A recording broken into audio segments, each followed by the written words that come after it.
நம்ம ஒரு முக்கியமான வேலையில் இறங்குறப்போ அந்த வேலை வெற்றியிலையும் முடியலாம், தோல்வியிலையும் முடியலாம். பெரும்பாலான நேரத்தில் என்ன செய்கிறோம் அப்படின்னா, அந்த காரியம், அந்த வேலை தோல்வியில் முடிகிறப்போ நம்ம என்ன செஞ்சிடறோம், நான் நல்லா தான் செஞ்சேன், ஆனால் அவர்னால தான் இது தோல்வியில் முடிஞ்சுது, இவர்னால தான் தோல்வியில் முடிஞ்சுது அப்படின்னு மற்றவங்க மேலே பழி போடுறதுல நம்ம அந்த தவறு செய்கிறோங்க.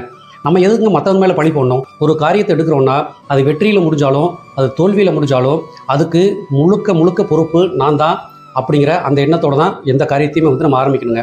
ஏன் உங்கள் தோல்விக்கு மற்றவங்க காரணம் இல்லை அப்படின்ட்டு சொல்கிறோம் அப்படின்னா, நீங்கள் தோல்விக்கு ஒருத்தர் காரணம்னு சொல்கிற ஆளை தேர்ந்தெடுத்தது நீங்கள் தான்.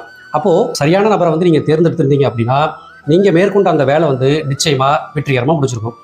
நீங்கள் தேர்ந்தெடுத்த அந்த நபர் சரியான நபர் இல்லை, திறமை இல்லாத நபராக இருக்கலாம், நேர்மை இல்லாத ஆளாக இருந்திருக்கலாம், உங்களுக்கு துரோகம் நினைக்கிற ஆளாக இருந்திருக்கலாம். அப்போது நீங்கள் அந்த வேலைக்கு உங்கள் கூட சேர்ந்து செய்கிறதுக்கு தேர்ந்தெடுத்த அந்த நபர் சரியான நபர் இல்லை. அப்போது தப்பு எங்கே இருக்குது? தப்பு நம்மக்கிட்ட தான் இருக்குது.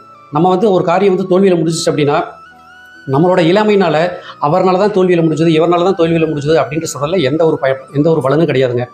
நம்ம ஒரு வேலை செய்கிறப்போ நம்ம கூட ஒருத்தரை சேர்த்துக்கிறோம் அப்படின்னா அவரோட பின்னணி என்ன, அவரோட திறமை என்ன, அவர் நேர்மையானவரா, அவரை இந்த வேலையில் சேர்த்துக்கலாமா, இதெல்லாம் முழுக்க ஆராய்ந்து பார்த்துட்டு அதுக்கப்புறம் தாங்க ஒருத்தர் நம்ம கூட சேர்த்துக்கணும். நம்மளோட இலக்குகளையும் நம்மளுடைய லட்சியங்களையும் அடையிறதுக்கு நம்ம கூட யார் யாரை வச்சுக்கணும், எந்த மாதிரியான நபர்களை வச்சுக்கணும், யார் நம்ம கூட இருந்தால் நல்லாயிருக்கும், நம்ம கூட வச்சுக்கிற நபரோட பின்னணி என்ன, அவரோட திறமை என்ன, அவரோட நேர்மை என்ன அப்படின்னு தீவிரமாக விசாரித்து ஆராய்ந்து பார்த்து விட்டு தாங்க நம்ம எந்த ஒரு வேலையிலையும் இறங்கணும்.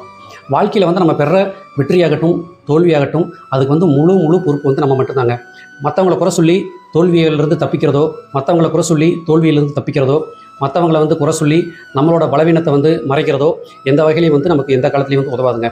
வாழ்க்கையில் நீங்கள் எடுக்க போகும் ஒவ்வொரு முடிவுக்கும் நீங்களே பொறுப்பு. கவனமாக இருந்து நீங்கள் எட்ட வேண்டிய உச்சத்தை எட்டுங்கள்.